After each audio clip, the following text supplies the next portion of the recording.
Today we're going to talk about gradients and how they work, and I will talk about how to convert an equation into a graph or into a straight line in another video. So as you can see here, I haven't got a grid, a y and an x line, but I have got a straight line, and every straight line has a gradient. This one happens to have a rise of 1 and run of 2. So the formula for gradient is rise over run, as we know, and in this case the gradient is 2. Sorry, the gradient is 1 over 2. We would leave it as 1 over 2 unless we could simplify the fraction. Here's another example. Rise is 2, run is 4, and as we know, gradient is equal to rise over run, and the answer is 2 over 4. And as I just mentioned, if you can simplify the fraction, you should go ahead and do that.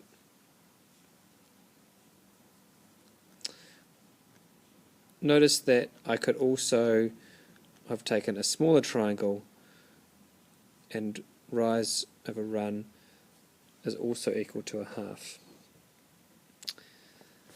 My third example is a rise of 3 and a run of 2. Gradient is equal to rise over run, which is equal to 3 over 2. So far, we have just looked at positive gradients. But as you know, there are also negative gradients. Here's an example of a negative gradient as opposed to a positive gradient. Now, the word slope there is another word for gradient. So a few more examples. Here is a slope, rise is the vertical direction, run is the horizontal direction, and rise over run, which is equal to 1 over 5. Now notice, because it's sloping downwards from left to right, I'll write a negative in front of the 1.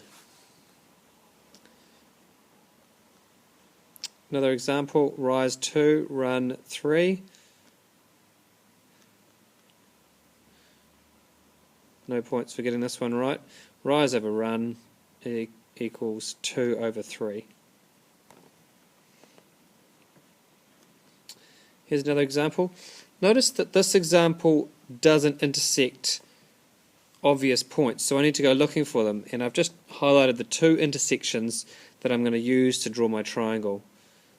Okay, wherever you can find 2 2 intersections and draw a triangle like that, you can find gradient. 1 is the rise, and 5 happens to be the run.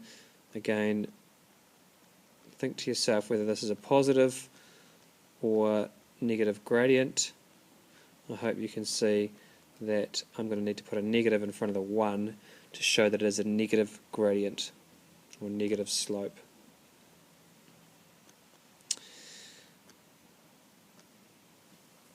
This example is a little bit different in that it doesn't really have a slope, and the reason for that is if you think about 2 points you know, I'm drawing a blue line for 2 points that I know, and you think about the gradient formula, rise over run.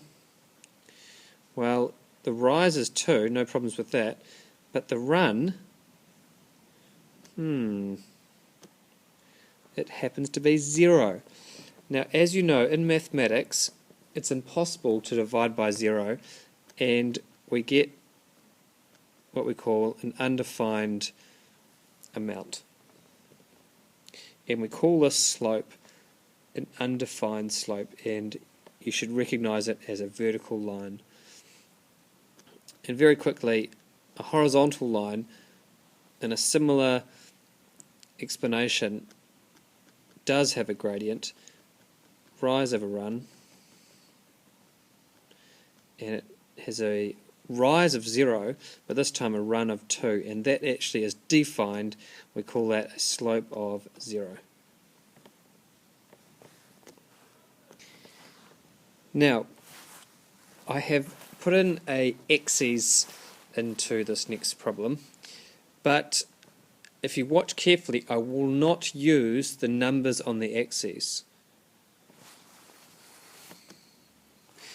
I will need to find 2 points that I'm aware of. Happens to be on the axis, but I don't need the axis, and draw in a triangle. Okay, I'd write the equation down for gradient rise of a run, and I would think, hey, that's a rise of 1 and a run of 3. And positive or negative? Answer, positive. So I don't need to put a negative in front of the 1. Next example. Again, I don't need the axes, I need 2 points that are known. And in this case, I've chosen points away from the axis and put in a right angle triangle, and equation for gradient, rise of a run, rise is 2, run is 1.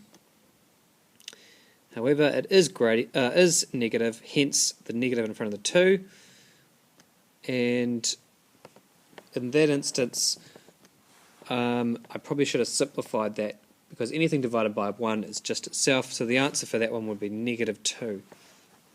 Next example. Looking for 2 points that I know. Those points that I'm circling are points that I don't really know the numbers for. Okay? They don't go through a definite point. The 2 doesn't go through it. The 2 points that I'm going to use happen to be the end points, but they didn't have to be, because I definitely know the end points of the line. Put in my 90-degree triangle, write the equation down, rise is 3, run happens to be 8 if you count them, and I'll leave it like that because I can't simplify the fraction, and I have thought that this is a positive gradient and I would not put a negative in front of the 3. And that is gradients.